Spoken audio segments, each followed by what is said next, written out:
Hello दोस्तों, कैसे हो आप लोग। आज मैं आप लोगों के लिए बिहारी काल सॉरी रीति काल से बिहारी कवि से संबंधित एमसीक्यू लेके आई हूँ। बिहारी घनानंद यानी कि ये जो है रीतिबद्ध कवि है। ठीक है, तो चलिए देखते हैं। सबसे पहला क्वेश्चन है कि बिहारी किस काल के कवि हैं। आदिकाल, भक्ति काल, रीति काल, आधुनिक काल। तो ये तो सबको पता है कि बिहारी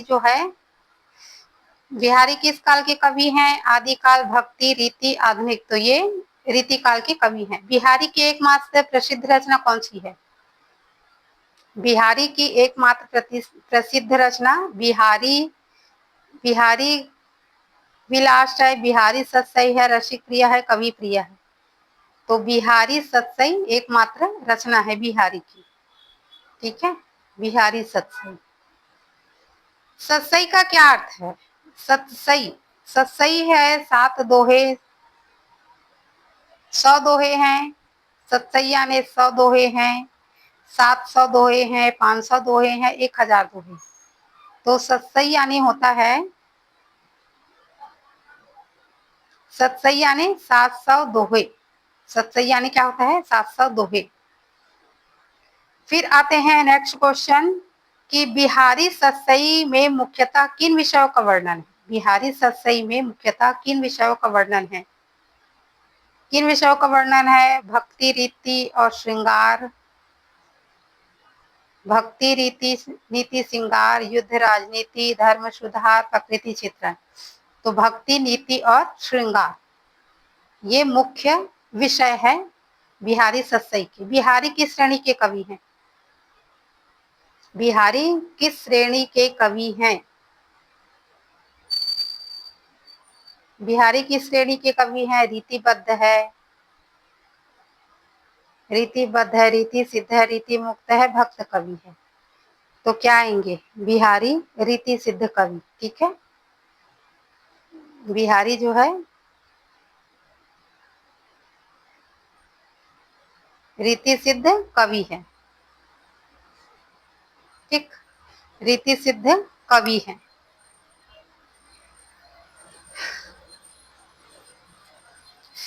अब बिहारी के बारे में थोड़ा सा देख लेते हैं। उसकी जन्म कहाँ हुआ, कब हुए, मृत्यु कहाँ हुए, उसके गुरु का नाम क्या थे, कौन से संप्रदाय के थे, उसके आश्रयदाता कौन थे, ये हम देखते हैं। ठीक है, तो जो है ये ना रसवादी कवि माने जाते हैं बिहारी। ठीक है, बिहारी जो है किसके अनुसार रसवादी कवि माने जाते हैं। तो ये शुक्ल के अनुसार ये रसवादी कवि है। ठीक है, रसवादी कवि हैं। किसके अनुसार है बिहारी, शुक्ल के अनुसार है ये। ठीक है, जबकि नगेंद्र इसे ध्वनिवादी मानते हैं। नगेंद्र इसे ध्वनिवादी मानते हैं। ध्वनिवादी कौन मानते हैं, नगेंद्र। ठीक है, नगेंद्र ध्वनि और शुक्ल रसवादी। ठीक, फिर आता है इसका जन्म। जन्म कब हुआ था। जन्म जो है 1595 में, 1595 में उसका जन्म हुआ था और उसकी मृत्यु हुई थी 1663 ईस्वी में। ठीक है, ईस्वी में, संवत में नहीं, ईस्वी में। ठीक, उसका जन्म स्थान कहाँ था, ग्वालियर। ग्वालियर था जन्म स्थान, ग्वालियर। ठीक, ये भी पूछते हैं ना जन्म स्थान कहाँ था। गुरु कौन थे, नरहरि दास। गुरु नरहरि, गुरु थे नरहरि दास। ठीक, गुरु कौन थे, नरहरि दास थे। पिता केशव दास जी।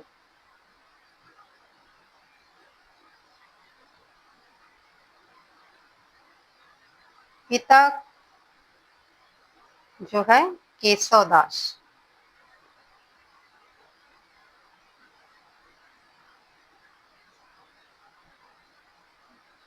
केशव दास। ठीक, केशव दास है और ये निम्बार्क संप्रदाय के थे। निम्बार्क। आश्रयदाता थे महाराज जय सिंह। महाराज जय सिंह। ठीक, महाराज जय सिंह थे आश्रयदाता। बिहारी सतसई के बारे में देख लेते हैं। ठीक है, बिहारी सतसई। ठीक, बिहारी सतसई के बारे में जान लेते हैं।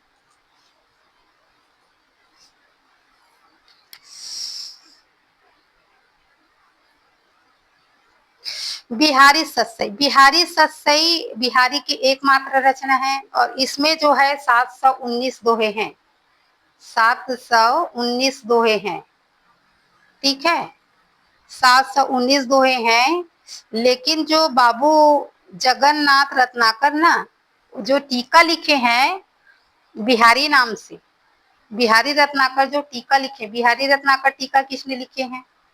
बिहारी रत्नाकर टीका जो है जगन्नाथ दास रत्नाकर।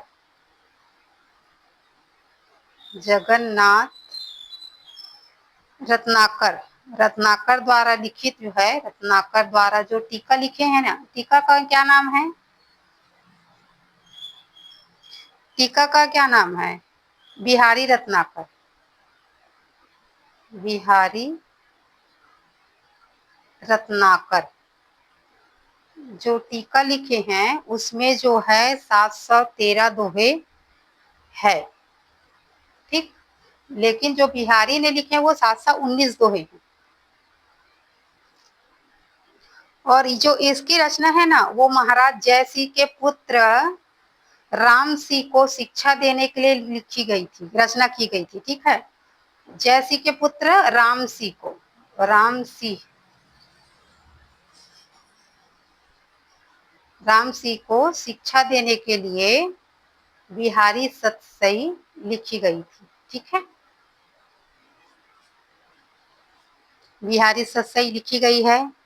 बिहारी सतसई की रचना जो है 1648 में, 1648 में प्रारंभ हुई थी और 1662 में ये पूर्ण हुई थी। 1662 में। ठीक है, 1648 में प्रारंभ हुई थी और 1662 में ये पूर्ण हुई थी।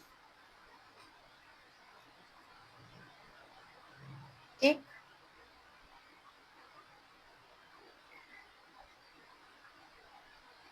इस तरह से इसको जो लिखने में 16 साल लगे थे इसको। ठीक है, 16 साल लगे थे, पूर्ण हुई थी। अब रचनाएं देख लेते हैं। उसके ऊपर जो है, जो बिहारी सतसई है ना, उसके ऊपर 3 ग्रंथों का बहुत ज्यादा प्रभाव है। ऐसे पूछेंगे कि बिहारी सतसई पर कौन सी ग्रंथ का प्रभाव है या नहीं था, ऐसा करके, तो कौन कौन से 3 ग्रंथ है? पहला है, पहला कौन सा है? अमरुक शतक। अमरुक शतक।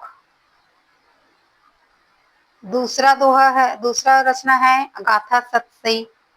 गाथा, सॉरी सप्तशती ना, सप्तशती। पढ़ रही हूँ, ये लिखने में थोड़ा ये हो रहा है, इस वजह से जो मैं बोल रही हूँ ना उसको ध्यान से सुनना है ना, इसमें मत जाना, ये ऐसी लिख दे रही हूँ मैं। थर्ड है आर्य सप्तशती। आर्य सप्तशती। ये तो ये तीनों ग्रंथों का प्रभाव जो है बिहारी सतसई में सबसे ज्यादा देखने को मिलता है। और बिहारी सतसई में ना सबसे ज्यादा जो दोहे हैं वो श्रृंगार रस के हैं, 600 दोहे। ठीक है, 600 दोहे किसके हैं? श्रृंगार रस के हैं, श्रृंगार रस के।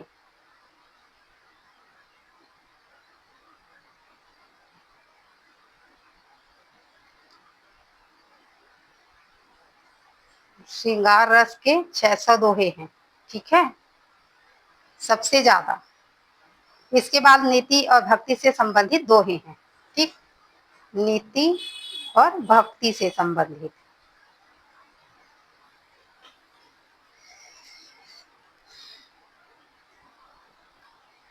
और इसकी भाषा कैसी है? ब्रज भाषा है, ब्रज भाषा है। इसकी भाषा कैसी है? ब्रज भाषा है, साहित्यिक ब्रज भाषा ना, साहित्यिक ब्रज भाषा है इसकी भाषा। और ये मुक्तक काव्य की श्रेष्ठतम ग्रंथ है, मुक्तक काव्य में है ये, ठीक है, प्रबंध नहीं है, ये मुक्तक है। मुक्तक यानी क्या होता है? मुक्तक यानी क्या होता है बताइए? प्रबंध और मुक्तक में क्या अंतर है? मुक्त यानी मुक्त रहना, ठीक है, मुक्त यानी मुक्त रहना, और प्रबंध यानी एक दूसरे से संबंधित रहना, ठीक है। जो हम दोहे लिखेंगे वो जो है एक दूसरे से संबंधित रहेंगे, उसी विषय पर ऐसे ऐसे लिखते जाएंगे। लेकिन मुक्तक जो है, मुक्तक में मुक्त रहते हैं, किसी भी विषय से दोहे लिख सकते हैं, ऐसा, ठीक है। अब विभिन्न आलोचकों के एक और बता देते हैं कि दोहे छंद में है ना, ये दोहा छंद में है। और ये जो बिहारी की प्रशंसा में किसी कवि ने क्या लिखा है कि सत सैया के दोहरे जो नाविक के तीर, देखन में छोटे लगे वेधे सकल शरीर, ठीक है। बिहारी सत सई पर 50 से अधिक टीके लिखे गए हैं। कितने से? 50 से अधिक टीका लिखा गया है, 50 से अधिक टीका इस पे लिखा गया है, ठीक है। और बिहारी लाल के पुत्र जो है ना, कृष्ण लाल, उसके पुत्र कौन है? कृष्ण लाल, ठीक है। कृष्ण लाल ने सबसे पहले बिहारी सतसई पर, बिहारी सतसई का सवैया छंद में ब्रज भाषा में लिखा है उसका टीका। कौन से छंद में? सवैया छंद में, सवैया छंद, सवैया छंद में टीका लिखा है उसके पुत्र कृष्णलाल ने, ठीक है। सवैया छंद ब्रज भाषा में है। और अन्य भी है,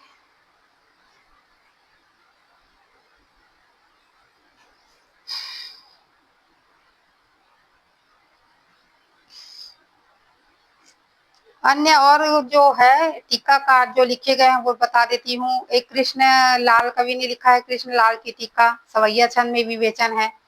दूसरा है सुरति मिश्र ने लिखा है अमर चंद्रिका, उसी का टीका लिखा है ना, अमर चंद्रिका, सुरति मिश्र ने। और ये दोहे में प्रणयन हुआ है इसका। लल्लू लाल ने लाल चंद्रिका लिखा है, ठीक है, लल्लू लाल ने लाल चंद्रिका। प्रभुदयाल ने प्रभुदयाल पांडे की टीका लिखा है जो खड़ी बोली में लिखी गई है। अंबिका दास ने बिहारी बिहार लिखा है, अंबिका दास बिहारी बिहार, ठीक है। पदम सिंह ने संजीवनी भाष, संजीवनी भाष ये लिखा है, भाष्य, सॉरी भाष नहीं है, भाष्य है, ठीक है, संजीवनी भाष्य है। ये तुलनात्मक पद्धति में अध्ययन किया गया है, ठीक है। और जगन्नाथ दास रत्नाकर ने बिहारी रत्नाकर लिखा, ये पूछते जाते हैं, ठीक है। जगन्नाथ दास रत्नाकर क्या लिखा है? बिहारी रत्नाकर, बिहारी रत्नाकर। बिहारी रत्नाकर किसकी है ऐसा बोलेंगे तो क्या आएंगे? जगन्नाथ दास रत्नाकर ने लिखा है, ठीक है। और ये कब की रचना है? बिहारी रत्नाकर, बिहारी रत्नाकर जो है 1921 की रचना है, 1921 ईस्वी की रचना है ये, ठीक है। और ये खड़ी बोली के सर्वश्रेष्ठ टीका है, ये खड़ी बोली का है ना, खड़ी बोली का सर्वश्रेष्ठ टीका, सर्वश्रेष्ठ टीका है ये, ठीक।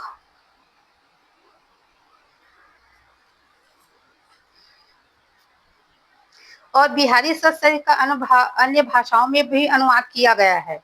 जैसे एक ने कौन से किया है, जो पंडित परमानंद है ना, पंडित परमानंद, उन्होंने संस्कृत में श्रृंगार सप्तशती लिखा है। श्रृंगार सप्तशती ये अनुवाद किया है संस्कृत में। बिहारी सत्सई का अनुवाद किया है श्रृंगार सप्तशती, पंडित परमानंद ने, ठीक है। और मुंशी देवी प्रसाद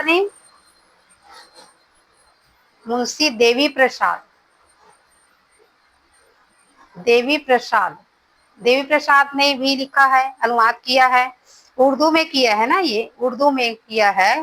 उसकी लैंग्वेज संस्कृत थी, इसकी क्या है, उर्दू थी। क्या नाम से है, गुलदस्त बिहारी।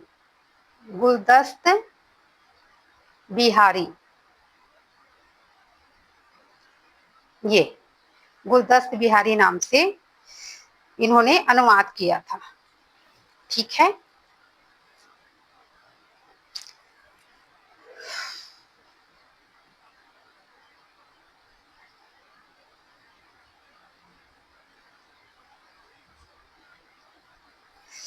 ये इसके संबंध में आचार्य रामचंद्र शुक्ल यानी विभिन्न आलोचकों ने मत दिए हैं, है ना। क्या क्या मत दिए हैं।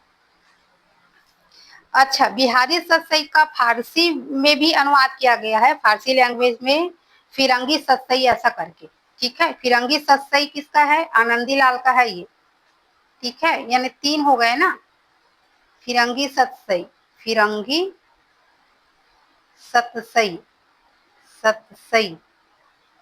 किसका है, आनंदी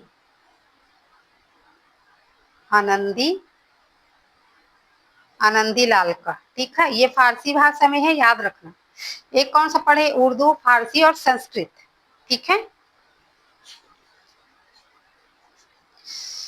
फिर है, ये किसने कहा है, सतसैया के तीरे जो नाविक के तीर देखन में छोटे लगे, घाव करे गंभीर, ये किसने कहा है, ये जो है महावीर प्रसाद द्विवेदी ने कहा है, ठीक है। ये पूछते भी हैं, सतसैया के तीरे, सतसैया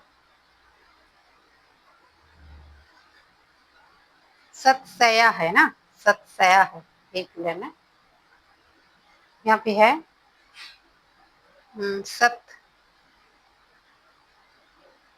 सतसैया के दोहरे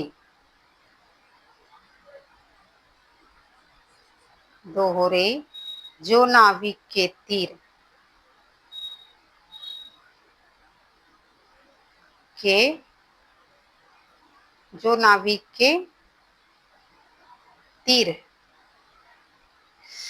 देखन में छोटा लगे और घाव करे गंभीर या वेधे सकल शरीर, तो ये जो है महावीर प्रसाद द्विवेदी ने कहा है, महावीर प्रसाद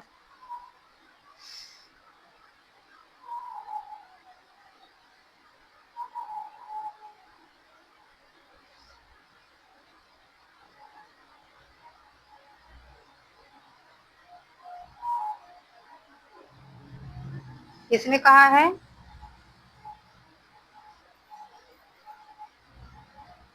महावीर प्रसाद द्विवेदी इन्होंने कहा है, ठीक है, ये याद रखना। विभिन्न आलोचकों का कथन भी है, ठीक है। विभिन्न आलोचकों का क्या क्या कथन है। आचार्य रामचंद्र शुक्ल ने बिहारी के संबंध में क्या कहा है, देख लेते हैं। बहुत बार पूछते हैं, एमपी भी है। यदि प्रबंध काव्य एक विस्तृत वनस्थली है तो मुक्तक एक चुना हुआ गुलदस्ता है। यदि प्रबंध एक विस्तृत वनस्थली है तो मुक्तक एक चुना हुआ गुलदस्ता है ना। बिहारी के संदर्भ में वही बातें लिखी है। फिर है, बिहारी की रस व्यंजना का पूर्ण वैभव उनके अनुभवों के विधान में दिखाई पड़ता है, ये भी कहा है उन्होंने। फिर है श्रृंगार रस के ग्रंथों की जितनी ख्याति और जितना मान बिहारी सतसई का हुआ है उतना किसी और का नहीं। इसका एक एक दोहा हिंदी साहित्य में एक एक रत्न माना जाता है। ये भी रामचंद्र शुक्ल ने कहा है। ठीक है।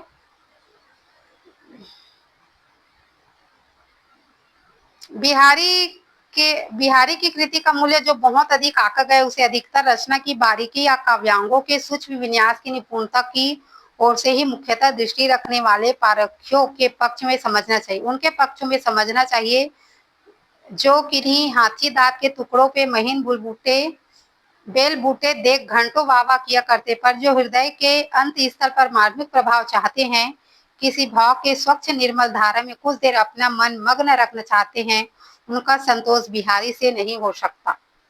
तो ये भी किसने कहा है? रामचंद्र शुक्ल ने कहा है। ठीक है, तो ये हो गए बिहारी। फिर आते हैं घनानंद। घनानंद किस धारा के कवि हैं? घनानंद किस धारा के कवि हैं? तो घनानंद जो है रीति मुक्त कवि है। ठीक है, रीति मुक्त कवि है घनानंद। तो ये आ जाएंगे ऑप्शन नंबर बी, रीति मुक्त कवि। श्रृंगार के प्रधान कवि कौन माने जाते? भूषण, बिहारी, तुलसीदास, कबीर। घनानंद के बारे में भी थोड़ा सा जान लेते हैं हम लोग।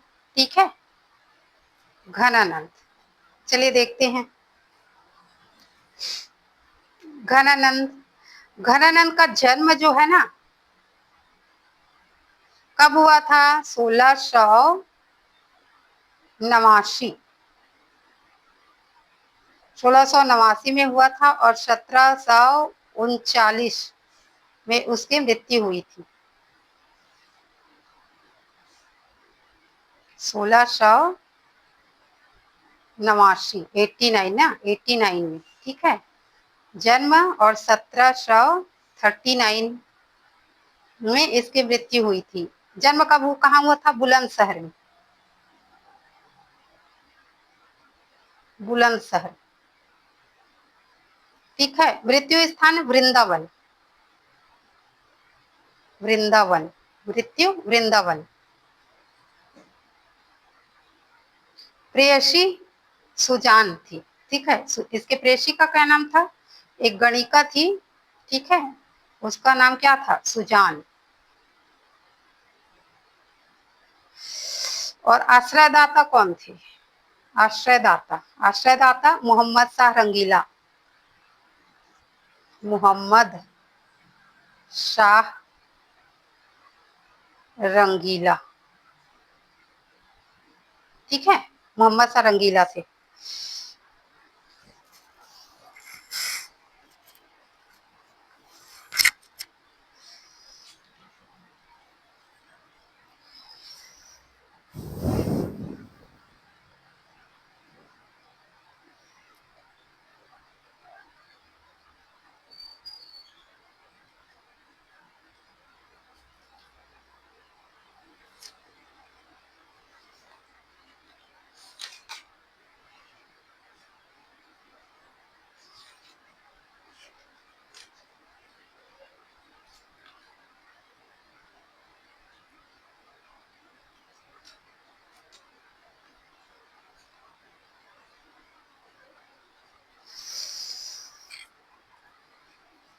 ये जो घनानंद ना, जो मोहम्मद शाह रंगीला थे उसके मुंशी थे। ठीक है, उसके मुंशी थे। और नर्तकी सुजान उसकी प्रेमिका थी। ठीक है, और ये निम्बार्क संप्रदाय में दीक्षित थे। इसके गुरु थे नारायण देव और वृंदावन देव। गुरु कौन थे? नारायण देव। गुरु, घनानंद के गुरु नारायण देव। नारायण देव। ठीक, नारायण देव थे। ठीक है, और वृंदावन देव। वृंदा ये फर्स्ट है और सेकंड है वृंदावन देव। ठीक, उसके कुछ उपनाम भी है घनानंद के। कौन कौन से हैं? प्रेम के पीर कवि। ठीक, प्रेम के पीर कवि कौन दिए हैं? शुक्ल ने। प्रेम के पीर कवि, पीर कवि ये कौन दिए हैं? शुक्ल ने दिए हैं। ये IMP है ना, बहुत बार पूछते हैं। फिर रीति मुक्त काव्यधारा के प्रतिनिधि कवि, ये भी शुक्ल ने कहा है। साक्षात रस मूर्ति, ये भी शुक्ल ने कहा है। ठीक,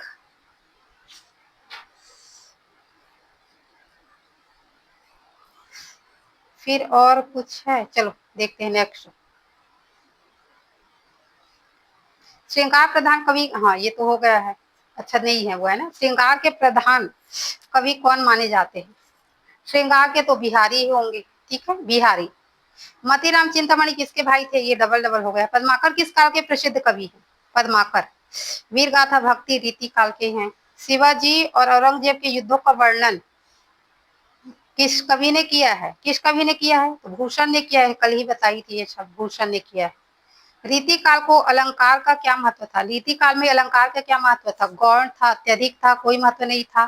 तो अत्यधिक महत्व था अलंकार का, ठीक है, अलंकार का अत्यधिक महत्व था। भीषण भूषण बिनु न विराजित कविता वनिता मित्र का क्या आशय है?